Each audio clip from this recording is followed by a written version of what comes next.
For thousands of years, every time humans have looked up at the night sky in silence, the same question has echoed in our minds. In this endless universe, are we really alone? Our home planet is stunning: blue oceans, green continents, storms, seasons, and the constant buzz of life. But out there in the cold dark of space, could there be another Earth too, quietly circling some distant sun? In the last few decades, powerful space telescopes like NASA's Kepler, TESS, and now the James Webb Space Telescope, JWST, have turned that old question into real science. Astronomers now estimate that our Milky Way alone contains at least 100 billion stars, and almost every star likely has its own family of planets. That means there could be billions of worlds where conditions might be right for life as we know it. In this series, we're going to take you on a cinematic tour of some of the most fascinating of those worlds: small rocky planets, massive super-Earths, frozen snowballs hiding secret oceans, and even planets that might already be showing hints of biology in their atmospheres. We'll keep the science grounded, but leave just enough room for imagination to wander. We'll start with compact systems around tiny red suns, move to our closest interstellar neighbor, then travel on to strange in-between worlds that sit somewhere between Earth and Venus. From there, we'll visit a wild super-Earth with extreme seasons, an ocean world that makes our Pacific look like a pond, and a near-perfect Earth twin bathing in alien red light. Finally, we'll end on a planet where we may have detected an actual chemical fingerprint of life. And remember, although this story is inspired by real discoveries, we'll tweak the narrative and details just enough to keep it fresh and original, while staying true to the big scientific ideas behind it. So buckle up, imagine this is a late-night drive through the universe and every stop is a different kind of possible home. Earth 2 might not be just a dream anymore. If our own galaxy is filled with planets, where should we look first for an Earth-like home? Maybe in a tiny solar system packed around a faint red star. Let's head to one of the strangest and most promising neighborhoods in our cosmic backyard. Our first stop is just 40 light-years away, a blink on the cosmic scale. Here lives a small, cool, red star known as TRAPPIST-1, a so-called red dwarf that's much smaller and dimmer than our Sun. Yet despite its size, this star hosts a remarkable family, at least 7 rocky planets, all roughly comparable in size to Earth.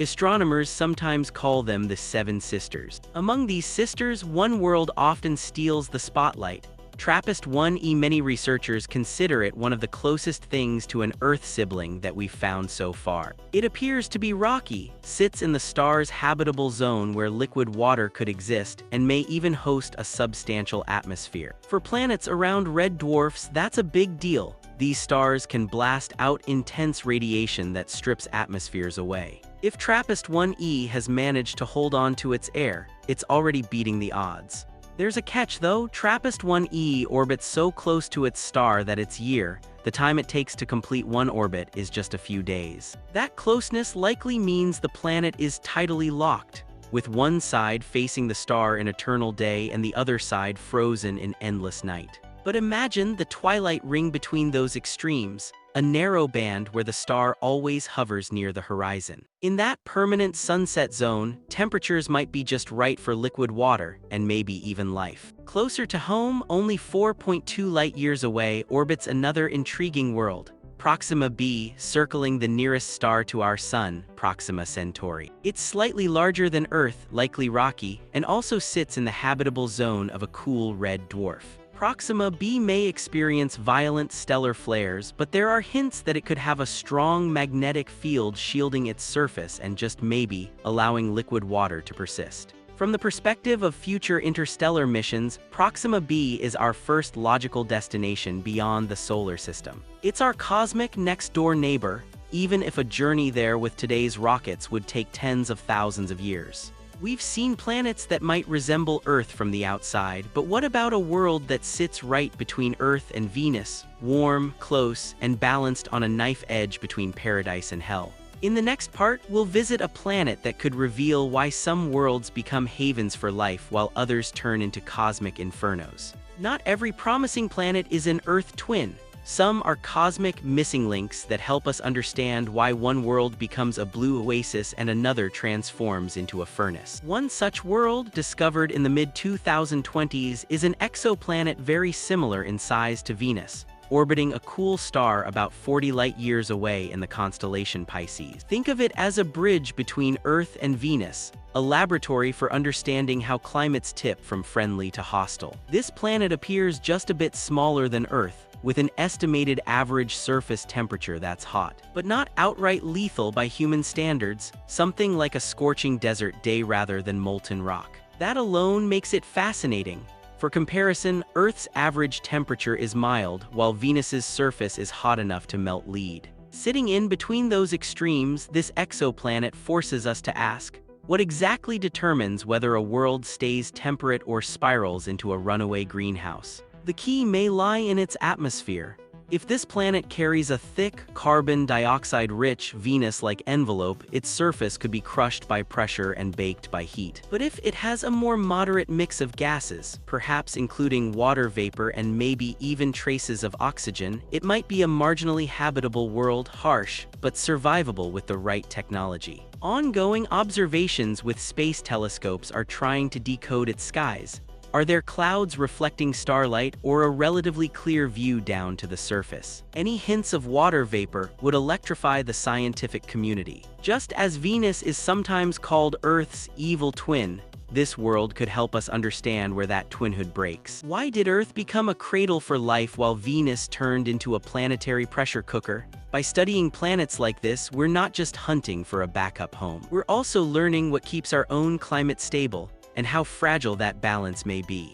In the same era, astronomers also confirmed a nearby super-Earth, orbiting a sun-like star about 20 light-years away. With around 6 times Earth's mass and a stretched-out, oval orbit, this planet likely swings between intense heat and bitter cold in a single year. Such dramatic seasonal extremes challenge our idea that life needs stable, gentle conditions. Maybe biology can adapt to a universe far more chaotic than Earth. We've explored hot borderline worlds and super-Earths with wild seasons, but what about a planet that might be almost entirely ocean, or a frozen snowball hiding a deep, dark sea beneath its ice? In the next part, we'll dive into true water worlds that could host life in ways very different from our familiar continents and coastlines. On Earth, we call ours the blue planet, yet water makes up less than 1% of our world's total mass. Now imagine a super-Earth where water might account for 10 to 20% of the entire planet. That's the kind of world astronomers suspect around a small star in the constellation Cetus, roughly a few dozen light-years away. It's likely a massive, icy planet with an ocean layer that could be hundreds of miles deep, so deep that no sunlight would ever reach the bottom. From space, this planet might look like a gigantic snowball.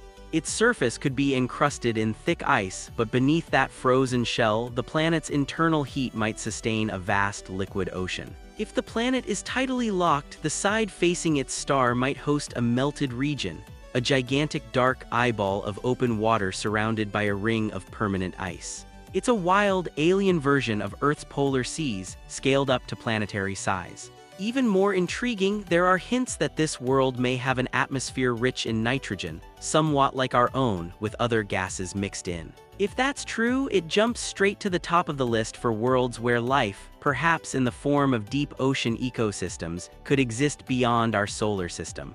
Think of something more like Europa or Enceladus on steroids. A global ocean, sealed under ice, warmed from below, and possibly stable for billions of years. Then there's a planet many astronomers see as one of the strongest contenders for a true Earth analog.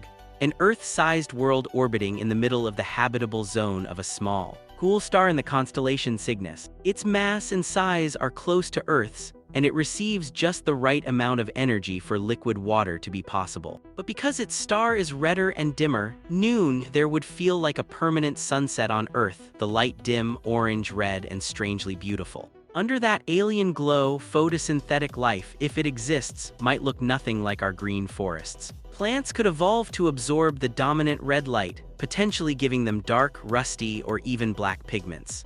Imagine standing in a forest of black, light-hungry trees under a crimson sky, knowing that somewhere far away on another world, someone is standing under bright blue daylight.